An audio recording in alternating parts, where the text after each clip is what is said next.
কাছে আমার অনেক টাকা করে গচ্ছিত আছে যে। আরে বসে বসে বন্ধু দাঁড়াচ্ছিস কেন? কি দেখে এলি তাই বল। কি না দেখলাম তাই বলো। সোনার দেওয়াল,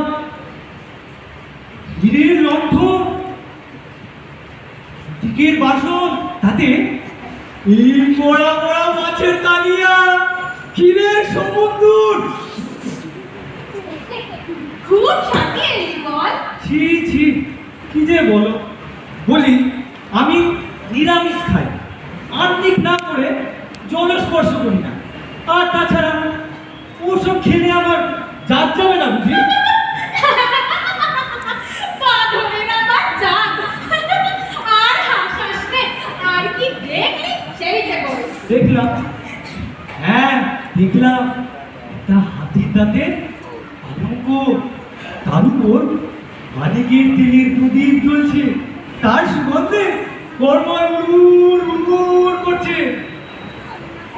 আর বাতিকের নিচে কালো ঢিপির মতো কি একটা শুয়ে রয়েছে, সারা গায়ে রক্ত চন্দন মাখা,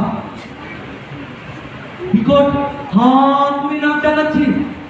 আর চারিদিকের ফুলগুলো ফটফট ফটফট ফটফট ফটফট ফটফট ফটফট ফটফট করে উঠছে।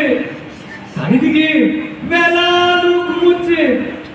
এর মধ্যে এক যেগুলি তো সীতামা ভেবে খানিকটা বেঁচে নিয়েছিলাম, কিন্তু রামচন্দ্রের কাছে কয়টা লিস্ট মুখস্থ করেছিলাম, সেই লিস্টটি মিলল না। কাজে উনি সীতা। সে কি রে? তুই গয়না দিয়ে মানুষ চিনিস নাকি? তা নয় তো কি, বলুন। মেয়েদের নাক মুখ যদি আলাদা হয়, তা যদি হয় তবু পদ্মরেণু মেখে, কাম্বল চিবিয়ে, কাজল পরে সব তো একরকম দেখতে হয়ে যায়। চিনতে হয় কি গয়না দিয়ে। যাই তন্ন তন্ন করে খুঁজে কোথাকে পেলাম। ওই যে দূরে বন বাঁধা মনে হচ্ছে, ওইখানে গিয়ে একবার দেখি।